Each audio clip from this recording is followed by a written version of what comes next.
Yo guys, what is going on? Thank you for tuning in to 2K in 2 minutes.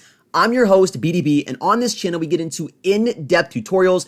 Try to keep them less than 2 minutes, guys, but it's kind of hard to do that sometimes. We are going to be getting into the auction house tutorial on NBA 2K22 MYTEAM and what it entails, guys. With that being said, consider subscribing, liking, and commenting for future tutorials, as well as let's go ahead and just get right up into the video. Don't want to waste any more of your time.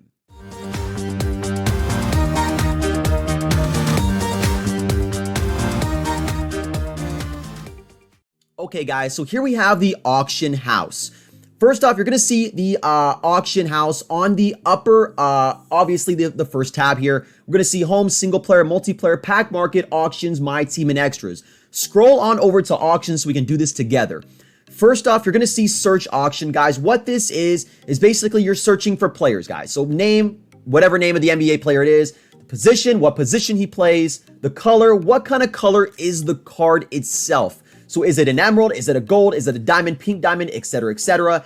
The theme, guys, what theme is it in terms of the actual collection itself? What type of name is the collection? The conference, regular NBA, division, regular NBA, team, regular NBA. Minimum bid and maximum bid is a little bit different. So if you come on over and scroll up here to, let's say, 500 and 600 bid, you're going to see that some cards are going for a current bid.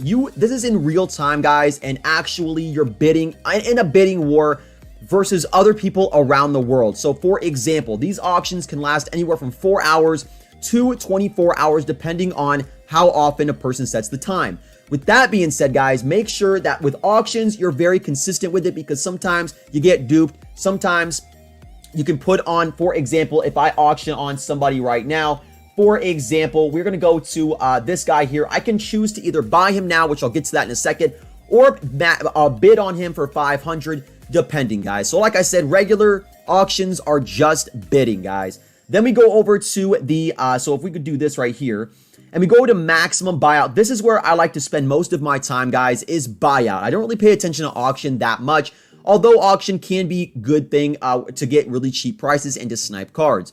With that being said, guys, obviously with buyouts, you can get them right then and there. And this is what I tend to do when I get cards. I go to buyouts and I see which one I can get for a cheap price and rather quickly. After that, guys, you're going to see exclusive card owner. Cards that have exclusive card ownership are going to have a little bit like a pause button on their card. It's like a hologram type of pause type of thingy. It's kind of hard to explain, but I'll just put up a picture to show you guys really fast here.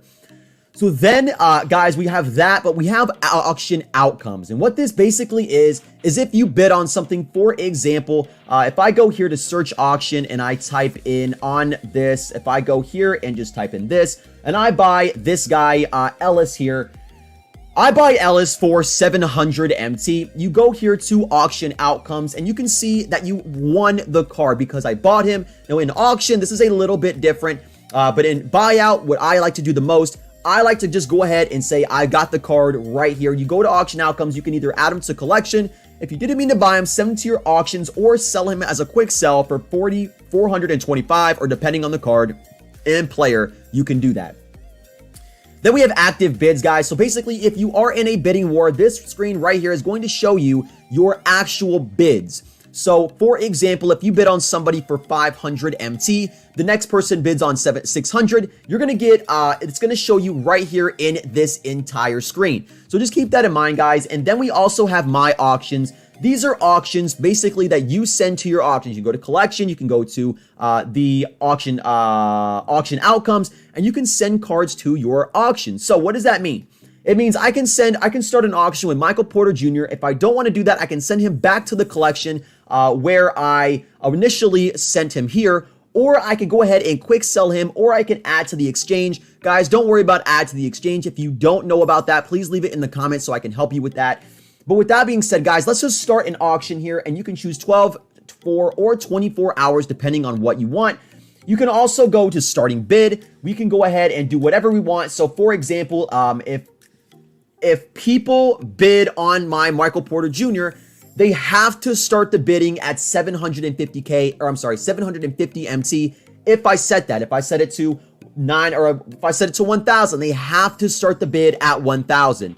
Then a buy it now price. You can choose it to be at the same amount as your starting bid, or you can make it higher, guys. For example, I'll probably just go ahead and do Michael Porter Jr. for 850. I'm not too sure if that's a snipe or not, but it is what it is. So guys, we put him up for auction for 850 for a buy now. If we come over to auction outcomes, or I'm sorry, active bids, or wait. What am I doing, guys? My auctions, I'm sorry, that's not the right one.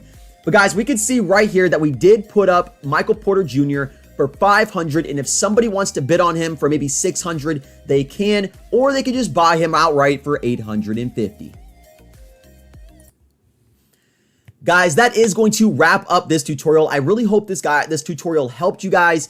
If it did, please let me know. If it didn't, please let me know as well. If you guys need me to go over any other tips in 2K, please let me know ASAP. Like I said, guys, subscribe, like, and comment, and I'll see you guys in the next one. Peace out, yo.